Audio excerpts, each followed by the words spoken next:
25 कथाएं बड़ी अद्भुत हैं, लेकिन पहली तुमसे कहता हूं। पहली कथा है कि सम्राट विक्रमादित्य के दरबार में एक फकीर आया। सुबह का वक्त था। रिवाज के अनुसार लोग सम्राट को भेंट चढ़ाने सुबह सुबह आते थे। उस फकीर ने भी एक जंगली सा दिखाई पड़ने वाला फल सम्राट को भेंट किया। सम्राट थोड़ा मुस्कुराया भी। इस फल को भेंट करने के लिए इतनी दूर आने की जरूरत भी क्या थी, लेकिन फकीर है, फकीर के पास कुछ और हो भी नहीं सकता, तो उसने स्वीकार कर लिया। पास में बैठे वजीर को वो देता जाता था जो भी भेंट आती थी, उसने उसे दे दिया। ये क्रम 10 वर्षों तक चला।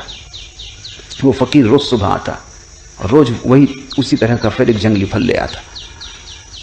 10 वर्ष, और रोज सम्राट वजीर को फल दे देता। न तो उसने कभी पूछा, क्योंकि सैकड़ों सुबह भेंट लेने वाले देने वाले लोग थे, फुर्सत भी ना थी, समय भी ना था, और इस फकीर से पूछने जैसा भी कुछ नहीं लगा। पर एक दिन पास ही सम्राट का पाला हुआ बंदर भी बैठा हुआ था, और सम्राट ने वजीर को फल न देके बंदर को दे दिया।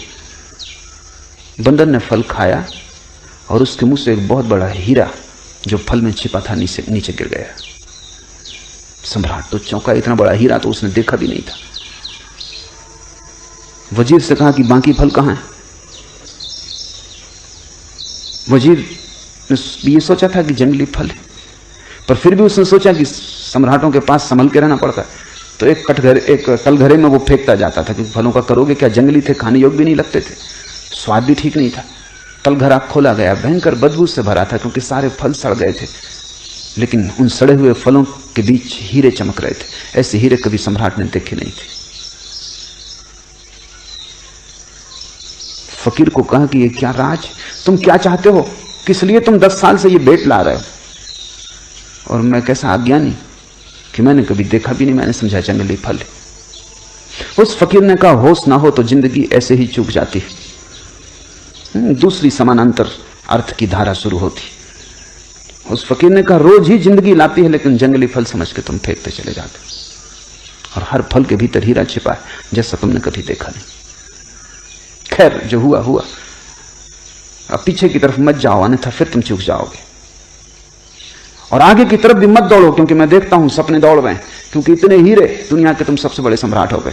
आगे भी मत जाओ, पीछे भी मत जाओ, मैं कुछ और तुमसे कहना चाहता हूं, वो सुन लो। सम्राट सजग होकर बैठा, ये आदमी कोई साधारण नहीं।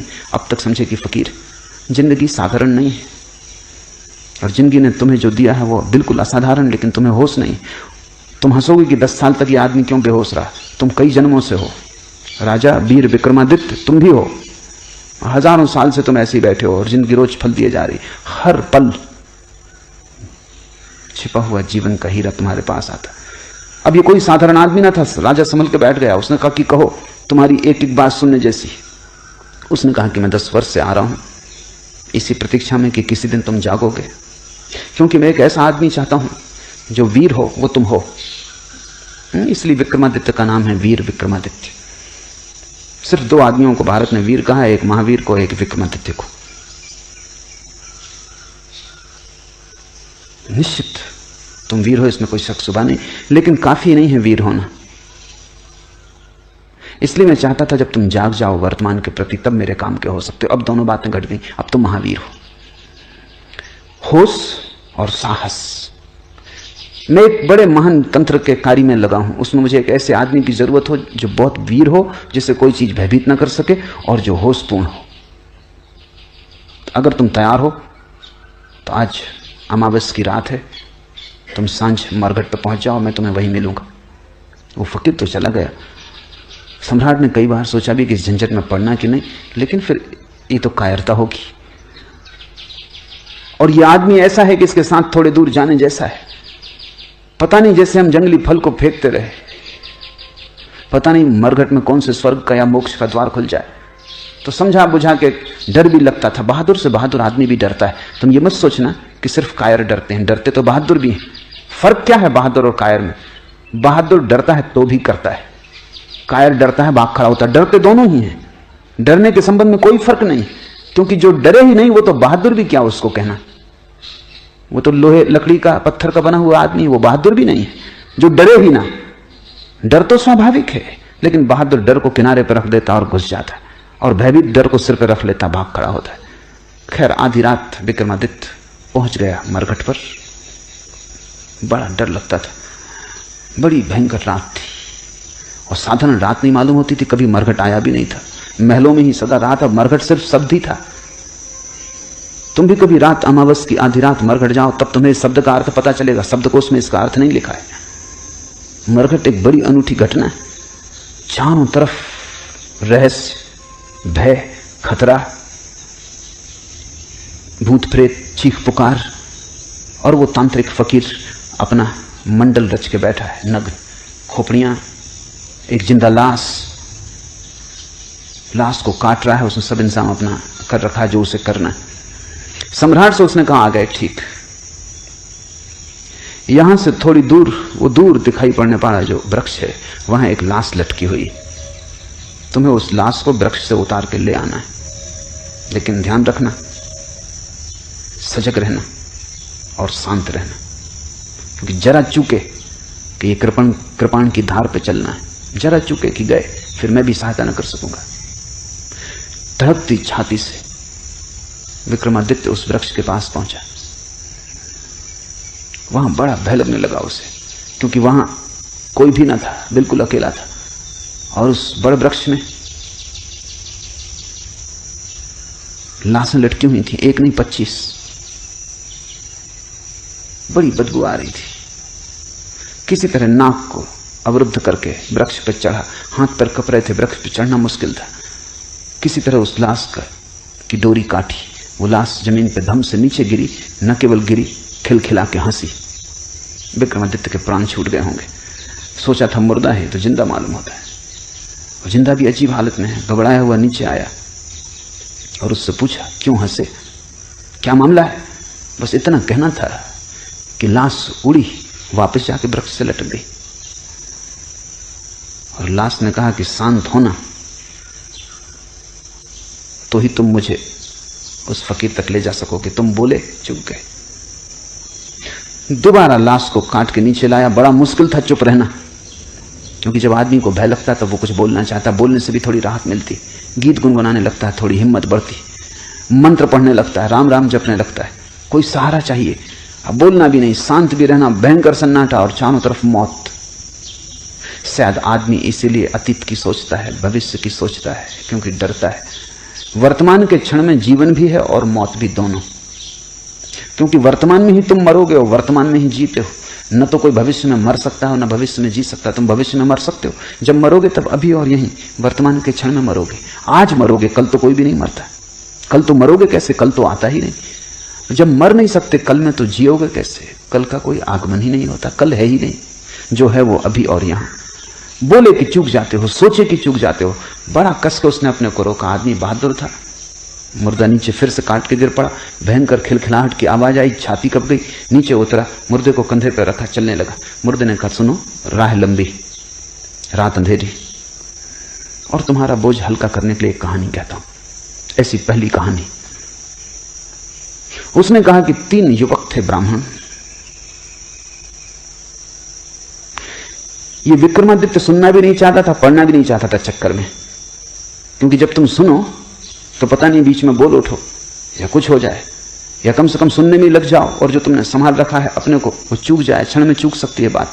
मगर इससे नहीं कहना भी ठीक नहीं, क्योंकि नहीं कहते ये लाश उठेगी और फिर वृक्ष पे चढ़ना पड़ेगा, फिर काटो। तो वो चुप ही रहा और वो मुर्दा कहानी कहने लगा। उसने कहा एक गुरु के आश्रम में 3 युवक थे, तीनों ही गुरु की लड़की के प्रेम में पड़ गए। कहानी में रस आने लगा। प्रेम की कहानी में किसको रस नहीं आता। विक्रमादित्य थोड़ा बेहोश होने लगा, संभाल रहा है, लेकिन उत्सुकता जग गई, जिज्ञासा की फिर क्या हुआ। तीनों एक से थे, योग्य थे, अप्रतिम थे, प्रतिभाशाली थे। गुरु मुश्किल में था कि किसको चुने, युवती भी मुश्किल में थी कि किसको चुने। कोई उपाय न देखकर युवती ने आत्महत्या कर ली। कोई रास्ता ही ना मिला, और ये 3 के बीच वो बड़े द्वंद में घिर गई, और तीनों चुनने योग्य थे, और मुश्किल था किसको छोड़े। और जानती थी जिसको छोड़ेगी वही जीवन भर पछतावे का कारण रहेगा।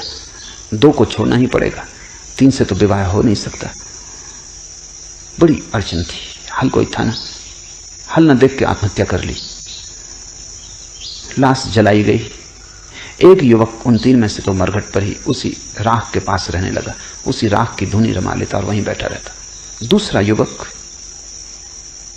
इतने दुख से भर गया कि यात्रा पर निकल गया अपना दुख भुलाने को।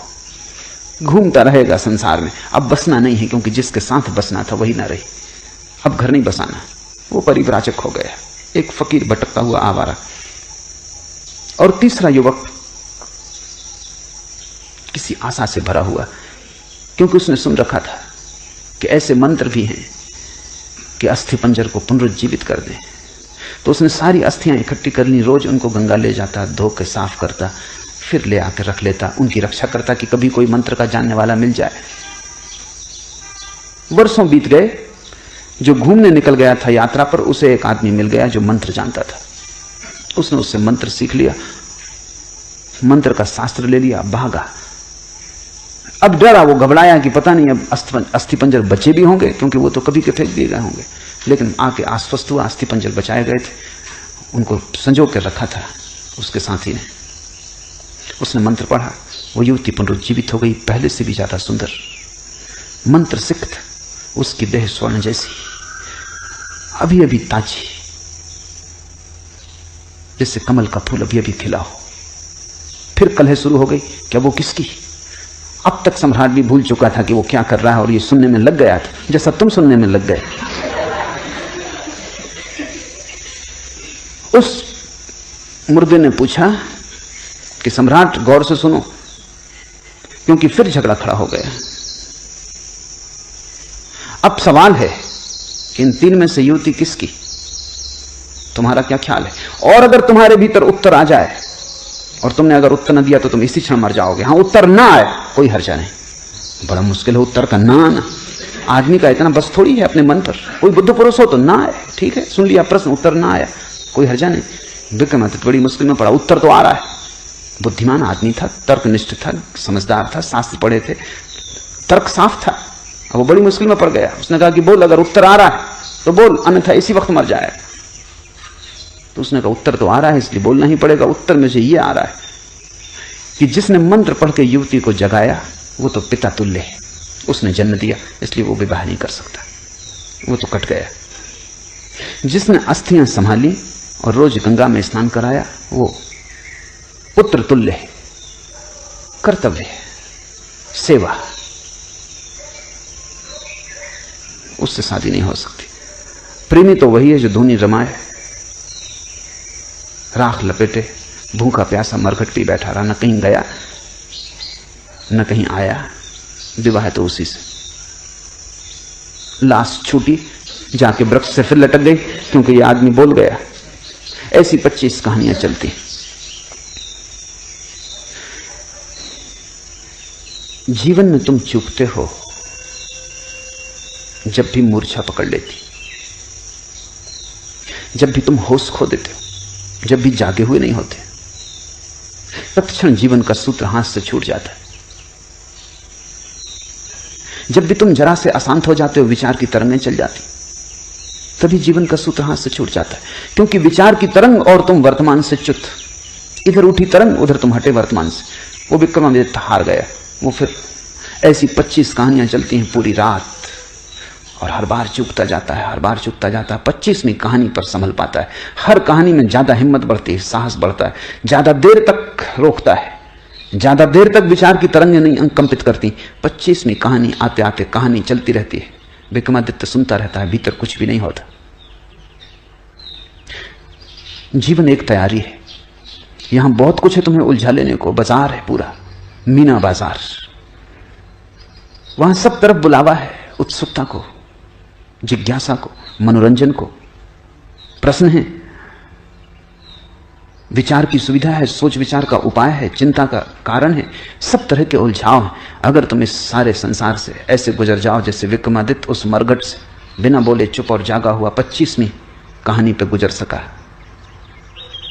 तो ही तुम वर्तमान क्षण की अनुभूति को उपलब्ध होगे। अन्यथा तुमने वर्तमान जाना ही नहीं है। तुम वर्तमान से गुजरे जरूर हो, क्योंकि और कोई जगह नहीं जहां से तुम गुजरो, लेकिन बेहोश सोए हुए गुजरे हो। या तो अतीत में खोए हुए गुजरे हो या भविष्य में डूबे हुए गुजरे हो, वर्तमान से तुम्हारा कभी तालमेल नहीं बैठा, वर्तमान से संगीत नहीं छिड़ा, वर्तमान के साथ स्वर नहीं मिले। वर्तमान से स्वर मिल जाएं, तुम पाओगे एक ही है, अनेक उसके रूप ही। एक है सागर, अनेक हैं लहरें।